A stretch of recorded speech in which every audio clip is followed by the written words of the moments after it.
Public Safety Committee. Those committee members are Kamer, Mosley, Lombardo, Malik, and McKittrick. We do have all committee members present whenever you're ready, Mr. Chair. Thank you, Sarah. Yes, I'd like to move forward to call the public safety meeting to order. Please, all members are present. We did hold a meeting last week. Can I get approval of those minutes, please? So moved. Second. Thank you. All in favor, say aye. Aye. Aye. Anybody opposed? All right, thank you. Moving forward, we do have two old pieces in front of us today, and we have one new piece. Our two old pieces, I'll refer to the sponsors to see if they have anything to add, or the chief of staff to the mayor's office. We did also get a letter today from ACAR, from our friends over there, and hopefully everybody did receive that letter. If not, I did forward it on to Sarah, and she could provide that letter. So, who should I start with today? Councilman, I will begin. We did have an opportunity to receive some statistical information from the coroner's office.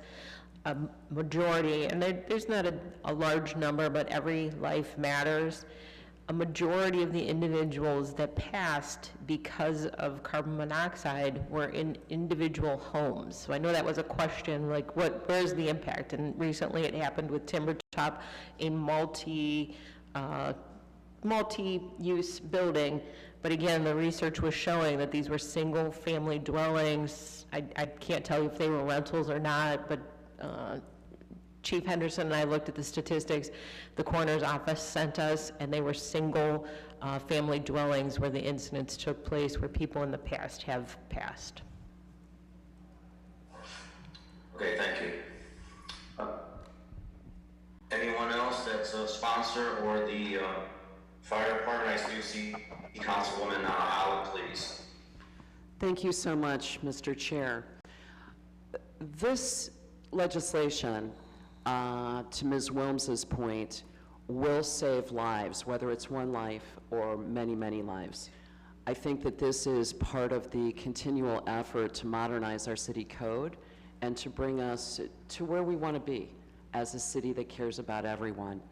I am particularly wanting to mention the family and friends of Ava Burgess, who lost her life in the Timber Top instance a few weeks ago. If ever there were a situation where we are actually dealing with emergency legislation, I feel that this is it. I am proud to be a primary sponsor of this legislation, and thank you.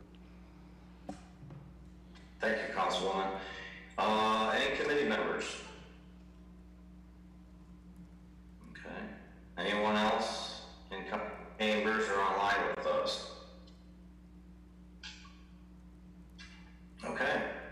Well, I'll leave it up to the committee. I know I was absent last week, so I did tune into the Zoom meeting, but it's up to the committee. What are your wishes? I'd like to make a motion for suspension of the rules with a favorable report. Second. Do I have a second? Second. Second, Mr. Kamer. Okay, thank you. So I have a motion and a second. All in favor? Say Aye. aye. Aye. Aye. Anybody opposed? All right, thank you. Actually, that's our first piece. Our second piece, if you don't mind, Sarah, can you read that in? Sure.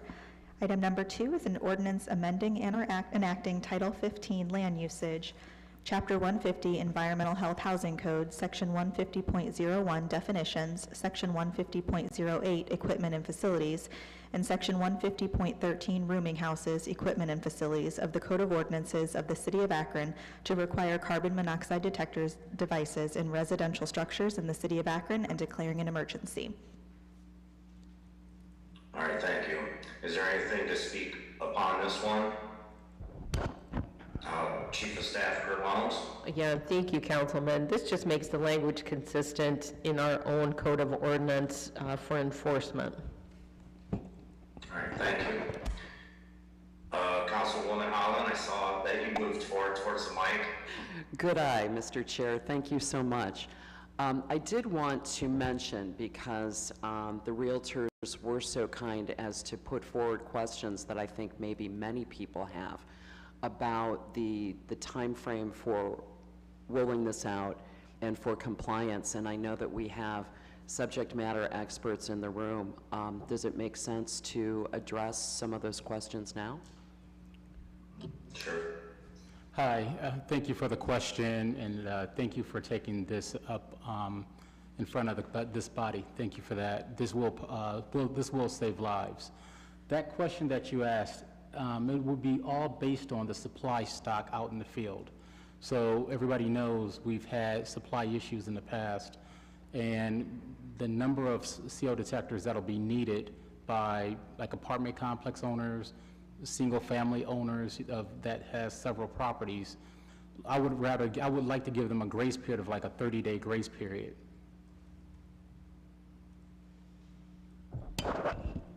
And again, councilperson, the only way this can be verified is if the fire department is given an opportunity or consent to go into a location.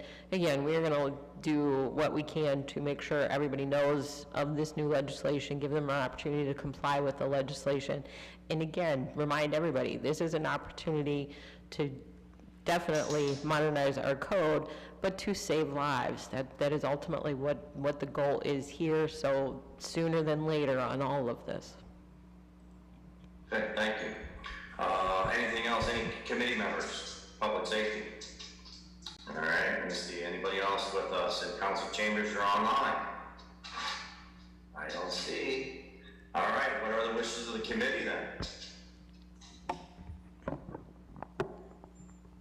I'll make a motion for suspension of rules with a favorable report. Second. All right, a motion and a second. All in favor, say aye. Aye. Aye. Aye. Anybody opposed? All right, thank you. So those are the two pieces. Thank you for bringing that to our attention and bringing that forward.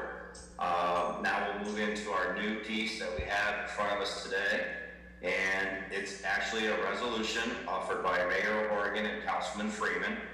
It's the resolution opposing the parole of convicted murderer Art Mai Sales and urging the Ohio Parole Board to deny his request for the release of the declared emergency. And I might have got his first name wrong, but I think we have Councilman Freeman with us. He did reach out to me earlier today via email. Mr. Chair, Councilman Freeman is not in at the moment.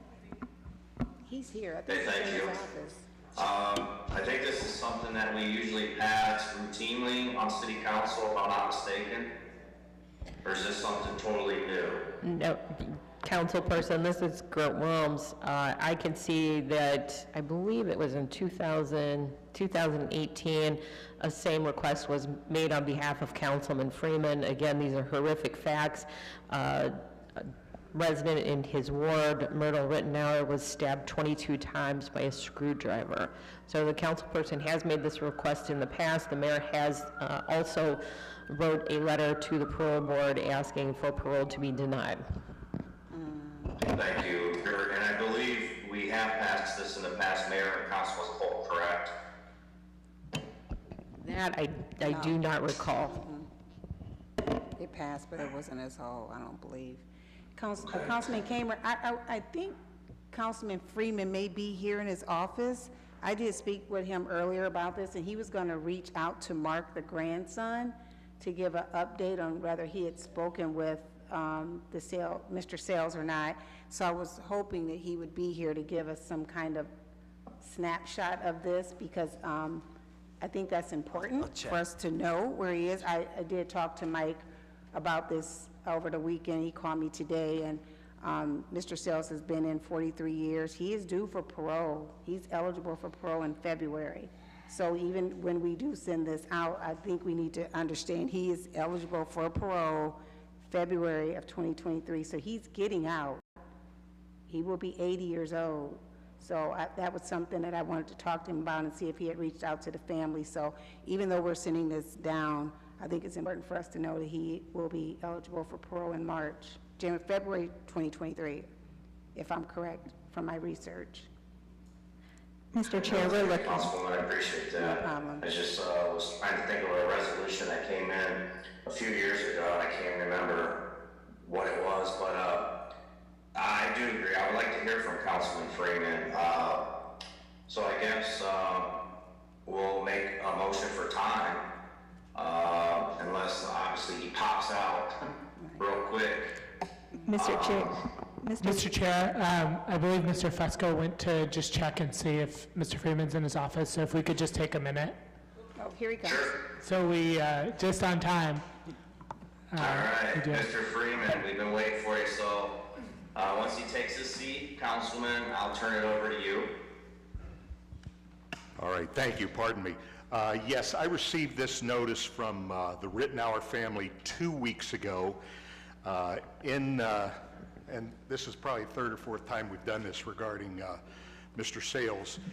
The email basically requested that City Council put forth a resolution to the Ohio Parole Board regarding Mr. Sales, who 40 plus years ago had, not just because she was a friend and a neighbor, but because she was a human being, had stabbed Myrtle Rittenauer 17 times with a screwdriver, which led to her demise. I have emailed the grandson this morning asking him if he had had any contact or if he talked to the parole board. Have not heard back from him, but in his previous email to me 2 weeks ago, and I went back and looked at this, he did indicate that Mr. Sales had never expressed any kind of remorse. I don't know if, don't have any explanation behind that, but that's what I have at this point. And so we were looking for this to come before the come before council so we could get it to the Ohio Parole Board before that hearing takes place. That's what I have. All right, thank you, Councilman. I appreciate that. Now, moving on, is there any more additional comments or questions from the committee members? I see Councilman Malik might have.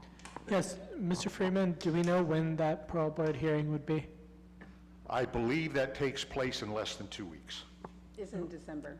Or is it December? I was thinking like November 15th. That's December, I checked. Okay. It's December. Okay. I know we've passed this in the past. Before, just a little bit earlier, Ms. Mosley was speaking about the case as well. I wonder whether it would be possible for us to take a week's time to just make sure we, have all the information about the situation in the present. Sure, and like I say, I had, after Ms. Mosley and I spoke this morning, I do not have a phone number on the individual. I have emailed the grandson and said, kind of give me an update on what your interaction has been with either the convict or either the parole board or Ohio State Corrections to find out what that might be. So sure, I'd be happy to get back with you on that. Okay. If there isn't further discussion, I'd make a motion for time. Second. Hold on, Councilman, please. I do see Councilman Neal's hand is raised. Thank you, Mr. Chairman. Something caught me when Councilman Freeman said 40 years ago, and he has not expressed any remorse at all. Do we know, with the the recent highlight of mental illness and whatnot, do we know the mental state of this person as well? I'm sorry, say that again, please, Mr. Neal. Do we know I missed that last, mental state? I cannot answer that at this time. I mean, my only interaction with Mr. Sales was 40 plus years ago. I was, I was doing jail ministry as an assistant pastor at the time. That's the only interaction I have ever had with him personally. So at this point, I could not answer that question. Like I say, if I hear back from the individual that did request this letter to go forth, I'd happily provide any of that information that we have right now. Thank you, Mr. Chairman. Thank you, Mr. Freeman. I mean, when I read the resolution, I couldn't imagine being a family and have to have this come up all the time. But then at the same token, when you made mention of 40 years of no remorse, it did make me think of 40 years ago, we didn't know what we know now about mental illness and how it impacts people. I would like to know, is he a regular incarcerated in a regular facility? Is he in a mental facility? It just brought my question when you said 40 years and no remorse. I can't think of a sane person spending 40 years and not having time to really. Oh, I don't want to miss this. Not so many. Idiot's request. I want to listen. Thank you. Thank you, Councilman. I appreciate that. I think somebody was not mic'd or not muted there. Let me see. All right. I know Councilman Malik made a motion for time. So, Councilman Malik, motion for time. Is there a second? Second. All right. Thank you. All in favor for time? Aye. Aye. Anybody opposed?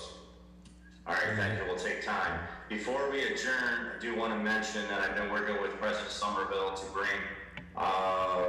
the conversation, and actually I think Chief of Staff Kurt Baum's D'Amico back to speak to us about his role in regards to youth violence. So hopefully next week we'll be able to discuss that. And then before we adjourn, Councilman Malik and I spoke on the phone last week. Did you want to talk anything about speed calming, or are we okay moving forward? Well, Mr. Chair, if you're going to give me an opportunity to speak, I'm going to take it. But no, just to describe what we spoke about, we had a lengthy discussion last week at our capital budget review about the importance of traffic calming and speed reduction measures.